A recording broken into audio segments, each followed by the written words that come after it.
Hello friends, welcome to our SPSPMs. Myself Srimati Pawar Yamwai, Assistant Teacher from Shravanlal Modi Vidyalaya. Today we are going to study Standard 9, Subject English, Topic Name 2.2, Helen Keller and Annie Sullivan, Part 2nd. Let's see the remaining part of 2.2, Helen Keller and Annie Sullivan, written by Helen Keller. The morning after my teachers came, she led me into her room and gave me a doll. A little blind children's at Parking Institutes had said it, and Lara, the Bridgmans, had dressed it. But I did not know this until afterwards. When I played with it a little while, Miss Sullivan slowly spelled into my hands the word DOLL. I was at once interested it in this finger play and tried to imitate it. When I finally succeed in making the letters correctly, I was flushed with childish pleasure. पुढे any Sullivan आपल्याला सांगतात की दुसऱ्या दिवशी सकाळी माझ्या शिक्षिकेने मला खोलीत नेले आणि एक छोटीशी बाहुली दिली जी की पार्किंग इन्स्टिट्यूटच्या छोट्या अंध मुलांनी पाठवली होती आणि लॉरा ब्रिजमन जी होती तिने तिला ड्रेस केलेलं ते सजवलेलं होतं पण मला ते खूप नंतर समजले जेव्हा मी तिच्यापाशी थोडा वेळ खेळत होते तेव्हा मिस सुलिव्हानने माझ्या हातावर सावकाश शब्द लिहिला DOLL. या बोटांच्या खेळात मला खूप गंमत वाटली आणि लगेच मी पण त्याची नक्कल करण्याचा प्रयत्न केला. शेवटी जेव्हा ती अक्षरे बरोबर बनवण्यात मी यश मिळवले तेव्हा बालसुलभ आनंदाने आणि अभिमानाने मी फुलून गेले. Running downstairs to my mother's, I held up my hands and made the letters for doll. I did not know that I was spelling a words or even that words existed. I was simply making my fingers go in monkey like the imitations. In the days that follow, I learned to spell in this uncomprehending way a great many words, among them pin, hat, cup, and a few verbs like sit, stand, and walk. But my teachers had been with me several weeks before I understood that everything has a name. पुढे any Sullivan आपल्याला सांगतात की आईकडे खाली जात असताना मी हात वर करून त्यावर डॉल ही अक्षरे काढत होते. मी एक शब्द लिहिते आहे हे मला कळत नव्हतं किंवा शब्द काय असतात हेही मला माहिती नव्हते. माझी बोटे एखाद्या माकडासारखी फक्त नक्कल करीत होती. त्यानंतर दिवसात त्या नकळत्या मार्गानेच म्हणजे अजाणते मार्गानेच मी बरेचसे शब्द लिहून काढले. मग त्यात पिन, हेट, कप असे बरेचसे शब्द होते. जे काय त्यात उभे राहणे, उठणे, चालणे अशी काही क्रियापदे पण होती. मग अर्थातच प्रत्येक गोष्टीला नाव असते हे कळण्याआधी कितीतरी आठवडे माझी शिक्षिका माझ्याबरोबर होती. One day while I was playing with my new dolls, Miss Sullivan put my finger rag doll into my lap also, spelled DOLL, and tried to make me understand that doll applied to both. Earlier in the day, we had a tussle over the words mug and water. Miss Sullivan had tried to impress it upon me that mug.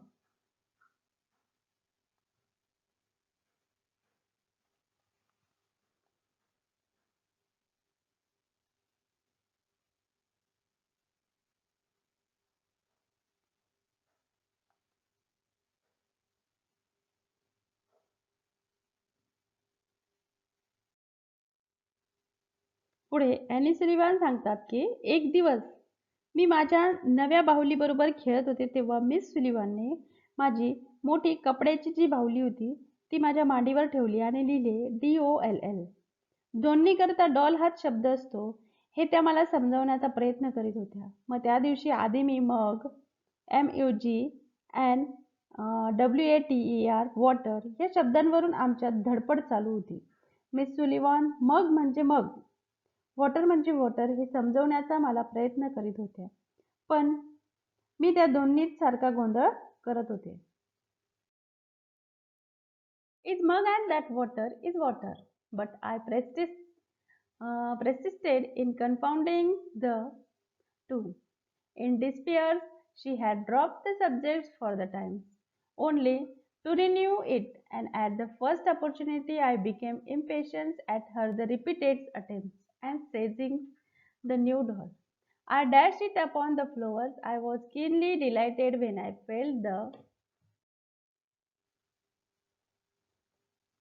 Water आणि मग हे दोन गोष्टी या any Sullivan Helen केलरला समजवण्याचा प्रयत्न करत होत्या. पण हेलन म्हणते की मी या दोघांमध्ये सारखा गोंधळ करत होते. मग हताश होऊन तिने तो विषय तिथंच थोडा वेळ सोडून दिला.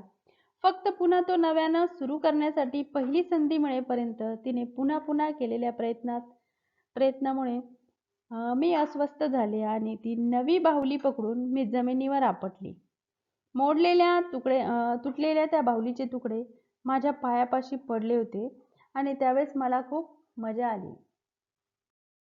Fragments of the broken dolls at my feet, neither sorrow nor regret followed my fascinated outburst.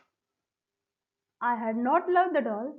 In the still dark words in which I live there no strong the sentiments or tenderness. I felt my teacher sweep the fragments to one side of the hearts, and I had a sense of satisfaction that the cause of my discomfort was removed. She brought me my hat, and I knew I was going out into the warm sunshine. These thoughts, if wordless sensations may be called a thought, made me hope and skip with pleasure. पुढे any Sullivan म्हणतात की ती नवी बाहुली पकडून मी जमिनीवर आपटली आणि तुटलेल्या बाहुलीचे तुकडे माझ्या पायापाशी पडलेले होते. तेव्हा मला मोठी मजा वाटली. परंतु माझ्या त्या उद्रेकानंतर दुःख किंवा पश्चाताप अशा कोणत्याच प्रकारची भावना माझ्याकडे आली नाही किंवा मला शिवल्याही नाही त्या भावना. मला बाहुली आवडली नव्हती. निश्चल अंधाऱ्या जगात मी राहत असलेल्या या जगात भावना आणि हळवेपणा हा नव्हताच.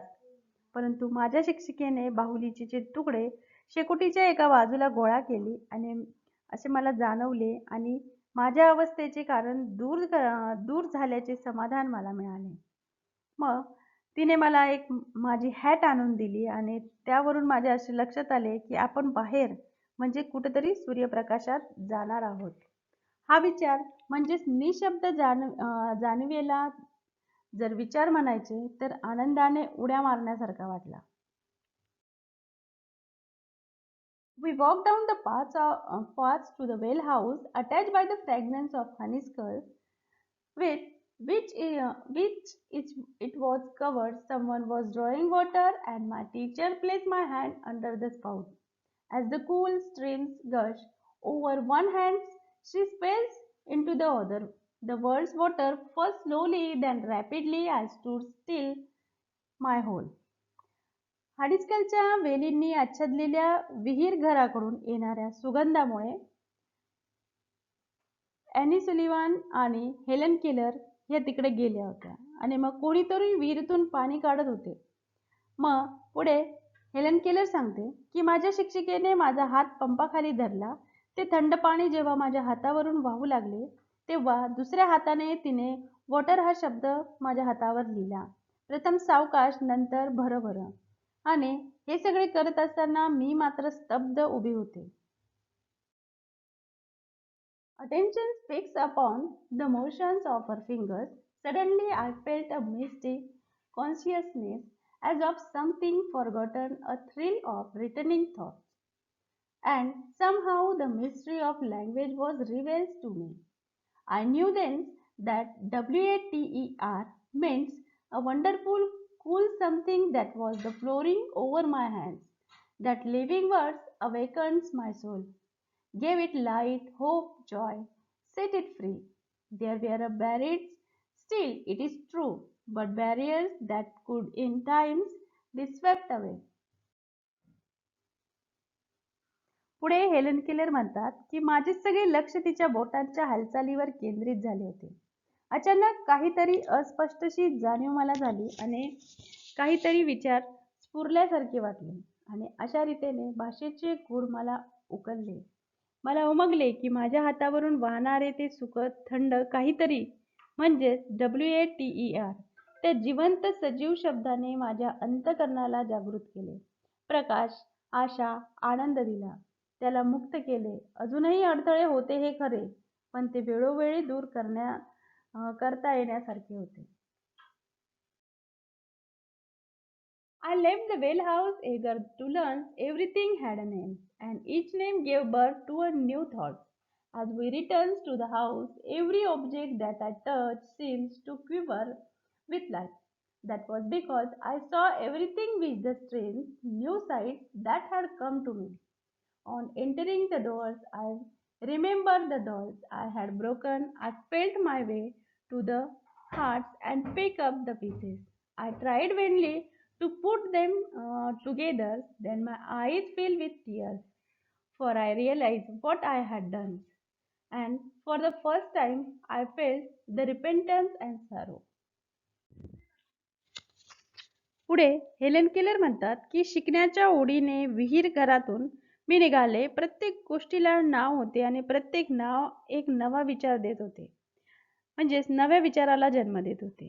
त्यानंतर आम्ही घराकडे परतलो तेव्हा मी स्पर्श करीत होते ती प्रत्येक गोष्ट सजीव होऊन थरथरते असे मला वाटत होते. त्याचे कारण मला मिळालेल्या आश्चर्यकारक नव्या दृष्टीने मी प्रत्येक गोष्ट पाहत होते. दारातून आत आल्यावर मला एक मोडलेली बाहुलीची आठवण झाली. शेकोटीपाशी चाचपडत जाऊन मी ते तुकडे उचलले आणि निरर्थकपणे त्यांना एक जोडण्याचा प्रयत्न केला. माझे डोळे भरून आले कारण मी काय केले ते मला उमजले होते आणि प्रथमच पश्चाताप आणि दुःख या भावना ज्या होत्या त्या भावना मी अनुभवल्या. I learned a great many new words that day. I do not remember what they all were, but I do know that mother, father, sisters, teachers were among them. Words that were to make the words blossom for me, like Aaron's road with flower. Its words, it would have been difficult to find a happier child than I was as I lay in my crib at the close of that eventful day and live over the joys it had brought me, and for the first time the longs for a new day to come. पुढे Helen Keller म्हणतात की त्या दिवशी मी खूप नवे शब्द शिकले. ते सगळे कोणते ते मलाच आठवत नाही, पण आई, वडील, बहीण, शिक्षक हे त्यात होते हे नक्की. कारण ते शब्द माझ्यासाठी ॲरॉनच्या फुलाच्या छडीसारखे होते की जे माझे जग सुंदर करणारे, फुलवणारे होते. त्या महत्त्वपूर्ण घटनांनी भरलेल्या दिवसाच्या अखेरीला दिवसाच्या अखेरीला ज्या वेळेला मी झोपले त्यावेळेला माझ्याकडून अगदी आनंदी मूल सापडणे कठीण होते. म्हणजे माझ्याहून अधिक आनंद मूल सापडणे कठीण होते. जणू त्या दिवसाने दिलेल्या आनंदावरच मी पहुडले होते आणि प्रथमच नव्या दिवसाच्या आगमनाची मी प्रतीक्षा करत होते. Helen went on to become a graduate cum laude from Radcliffe. She then devoted the rest of her life to teaching and giving hope to the blind and deaf, as her teachers had done. She had Annie remained friends until Annie's death. Helen नंतर रॅडक्लिफमधून graduate कम Lord ही एक पदवी तिने मिळवली. तिच्या शिक्षिकेप्रमाणेच तिने पण मग आपले जीवन मूक बधिरांना शिकवण्यासाठी घालवले. त्यांना आशा देण्यासाठी तिने स्वतःला वाहून घेतले. ती आणि ॲनच्या मृत्यूपर्यंत सदैव मैत्रिणी होऊन राहिल्या. Thank you, student. We will meet soon in our next lecture. Our next lecture topic is 2.3 Mark Twain, part 1.